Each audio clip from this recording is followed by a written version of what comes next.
Kelly Mullins, Liberty University, Communication 101, Informative Speech. My audience.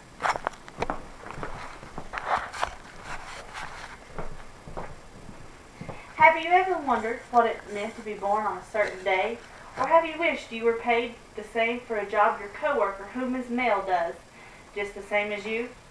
Folklore has it that a child born on Christmas Day will have special fortune. If fortune refers to taking a risk and succeeding, the American women have been more fortunate than Clara Barton, who was born December 25th, 1821. Clara also during her life was to have quoted to say, "I may sometimes be willing to teach for nothing, but if paid at all, I shall never do a man's work for less than a man's pay." Throughout history, the American Red Cross has aided in the disasters of many nations, including our own. They provide a community resource such as blood drives, babysitting courses, and with the pioneer efforts of one woman, this would not be possible today. Clara is known as the angel of the battlefield. Her work as a nurse, lobbyist, teacher, and humanitarian provided the instrumental path for the founding of the American Red Cross as we know today. Clarissa Harlow Barton was born Christmas Day, 1821, in North Oxford, Massachusetts. She was the fifth child of Stephen and Sarah Barton. As a young child, Barton cared for her brother who suffered an injury and neighbors who contracted smallpox. While still a teenager, she began teaching at nearby schools and moved to Bordentown, New Jersey for a teaching position in 1850. There she established the first free school, raising enrollment from an initial 6 students to 600. She then left the school when she was bypassed for a high-paying administrator's position to be given to a male. After this, she moved to Washington, D.C. to recover and find employment. Once there, she decided to leave teaching and obtained a position as a copyist in the patent office. She was the first woman in the U.S. to work in this capacity. She resigned from this position at the outbreak of the Civil War. Clara, like many American women, was inspired by the work of Florence Nightingale, wanted to volunteer to care for the sick and wounded soldiers and therefore used connections with people she had developed at the patent office to collect food and supplies for the war effort. Clara cared for both northern and southern soldiers, feeding them, dressing wounds, and comforting them on the battlefield. Clara served on the front line from 1862 to 1864. Near the end of the war, she moved back to Washington, D.C. In Washington, she obtained President Lincoln's approval to search for missing soldiers. She began publishing a list of missing men and invited the public to write her if they knew of these men. Throughout her efforts, over 20,000 men were found. In 1868, she volunteered for the Red Cross's efforts in the Franco-Prussian War. She learned about the International Red Cross and Red Crescent movement during that time.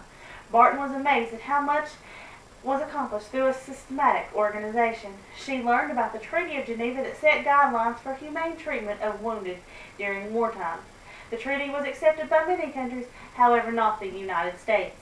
At the age of 60, Barton began the work for which she is most known for, the founding of the American Red Cross. In May of 1877, with the support of the National Red Cross, she began her crusade for the ratification of the Treaty of Geneva and the establishment of the American Red Cross. She spent months lobbying her senators and congressmen. In 1881, the American Red Cross as we know today was founded, with Clara Barton as president. The next year, the Treaty of Geneva was ratified by the U.S. Congress. This allowed the American Red Cross to become a formal member of the international organization. Clara spoke at the Third International Conference of the Red Cross in 1884. She discussed the peacetime work of the American Red Cross, helping victims of natural disasters. Her organization's mission was to fill the gap immediately after a disaster before government was able to respond, this providing victims with food, shelter, and clothing. After Barton's speech, the amendment to the treaty was made. Red Cross societies engage in time of peace in humanitarian work, such as taking care of the sick and rendering relief in extraordinary calamities, whereas in war, prompt and organized relief is demanded. In tribute to Clara, this is known as the American Amendment. Clara Barton's leadership and management style was often criticized. She kept poor records, particularly financial, where she failed to keep her personal income separate from her donations to the Red Cross. Mabel Boardman and other Red Cross members, dissatisfied with Miss Barton's leadership, wrote President Theodore Roosevelt expressing their concerns. The President agreed, as he was not impressed with the response of the American Red Cross under her leadership during the Spanish-American War in 1904.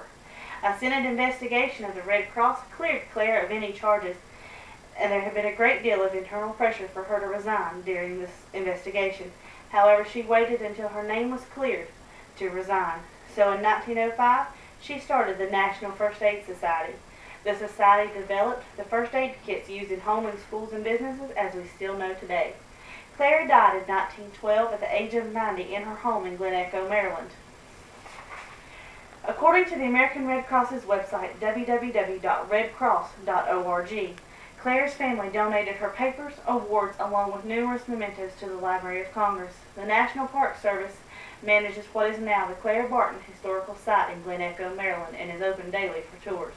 For more information, you can visit the historic site at www.mps.gov for information.